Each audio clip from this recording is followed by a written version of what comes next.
Okay, so continuation for our topic, promise to buy and or sale.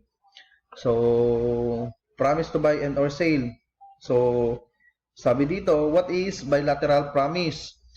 So, this takes place when one party promise to buy and the other party promise to sell a determinate thing at an agreed price. So, that is bilateral promise. So, both parties, either seller and buyer, nag-promise sila. So, sa kabila, si seller promise to sell. The buyer promise to buy.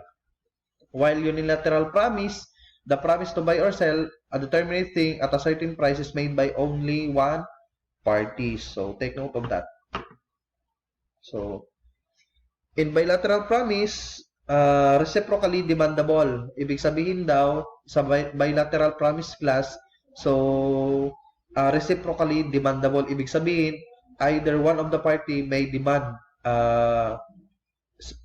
on the part of the buyer, so pwede niya nang i-demand kaagad si seller. On the part of the seller, pwede niya rin i-demand si buyer na bayaran yung agreed price.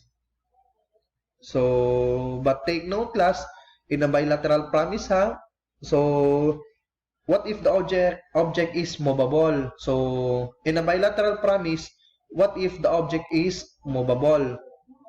Take note of that ha. If the object is movable with a price of at least 500 pesos or real property or an interest therein, regardless of the price, it must be in writing. So, take note of that class. Diba, in bilateral promise, both parties are promised to buy, either sale or I promise to buy or sell.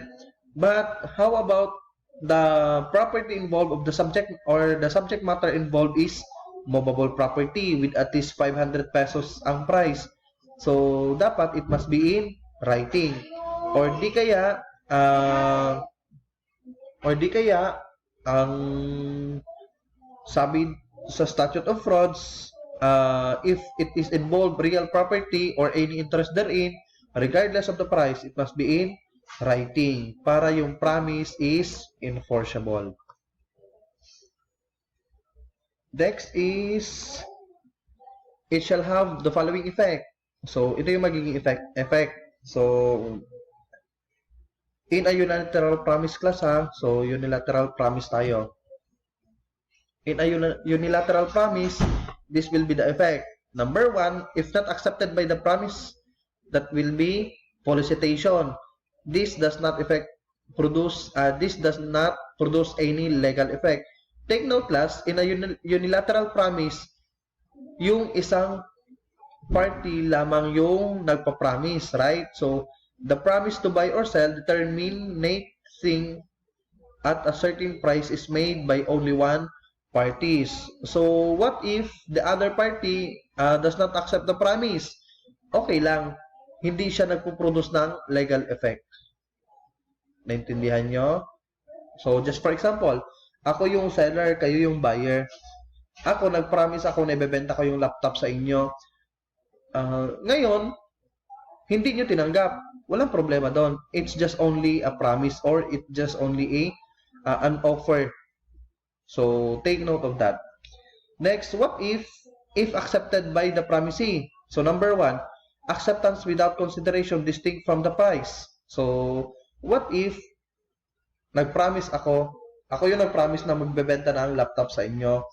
So, ngayon, since nag-promise ako, nagbigay ako ng consideration for the promise. So, ang sabi dito, and supported by consideration distinct from the price is binding upon the promisor. So, take note class. A unilateral promise to buy or sell, even if accepted, is only binding if supported by a consideration. In other words, an accepted unilateral promise can only have a binding effect if supported by a consideration, which means that the option can still be withdrawn even if accepted if the same is not supported by any consideration. So, para mas madali niyong matandaan, class, itong si number 1, si solicitation, at saka itong number 2, letter A, magkapareho lang ang effect. Naintindihan nyo? Kapag hindi unaccept yung promise, walang problema. Hindi siya nagpo-produce ng legal effect. Ang pinagkaiba lang is dito sa letter B. What if the promise is with consideration? So, anong mangyayari? Example, buyer promise in writing to buy and seller promise in writing to sell his car for 100,000. The promise of both party are reciprocally demandable. So, ito na yung example nung ito class number 1. Or bilateral promise rather. This is the example in bilateral promise, letter A. Letter B, seller promised to sell his car to buyer for 100,000, giving buyer 1 week to decide whether to buy the car or not. So, seller daw, nag-promise na ibebenta niya yung car niya kay buyer for 100,000. Ngayon, binibigyan niya ngayon si buyer ng 1 week to decide kung bibilihin niya ba o hindi. This will be the scenario. What if the buyer does not accept the promise? So, kapag hindi tinanggap ni buyer yung promise, such non-acceptance does not create any obligation on the part of both parties. So, ibig sabihin, kapag hindi in-accept ni buyer yung promise, so walang obligation sa seller na ibenta yung car. On the part of the buyer, wala din siyang obligation to pay the price. Next scenario, number 2. What if the buyer accept the promise of the seller?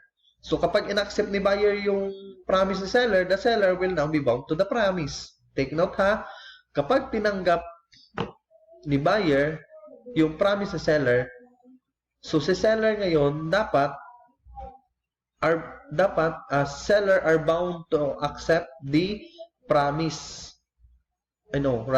Seller now will be bound to the promise. So, ibig sabihin, magiging liable na ngayon si seller dun sa promise. So, dapat, huwag niyang ibenta sa iba yung car for 1 week. Naintindihan?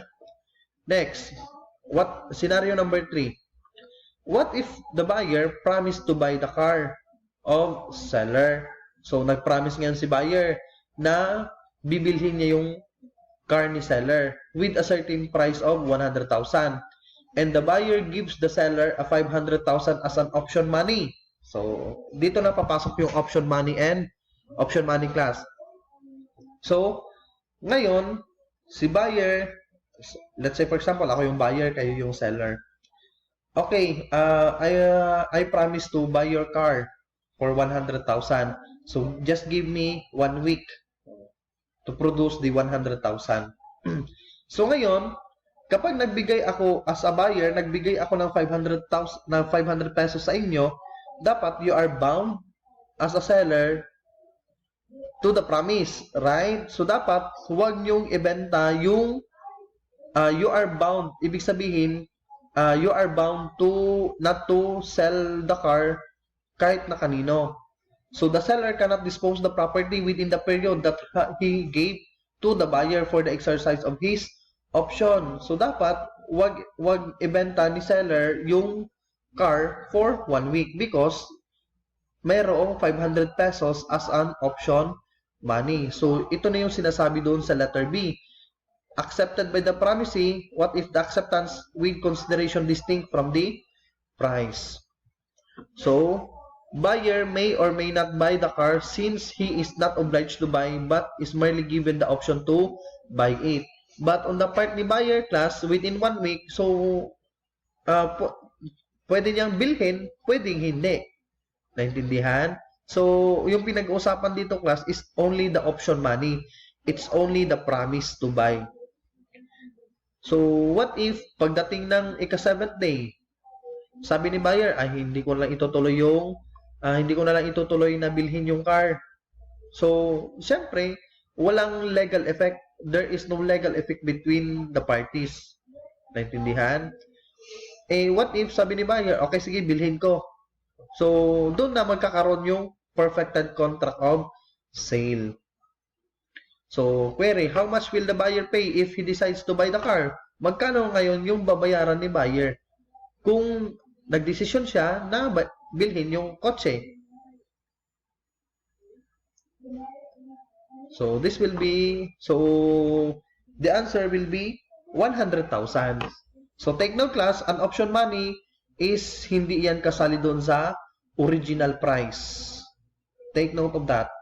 So this is the option money. Option money, it is the consideration paid for the purpose of holding one to his promise to buy or sell a determined thing for a certain period of time, which consideration is separate. Take note, separate and distinct from the purchase price. So, you see, option money ay hindi kasali doon sa agreed price. So dito, ang babayaran ni buyer is 100,000. Naintindihan? Kung i-apply natin sa accounting, option money is expense outright.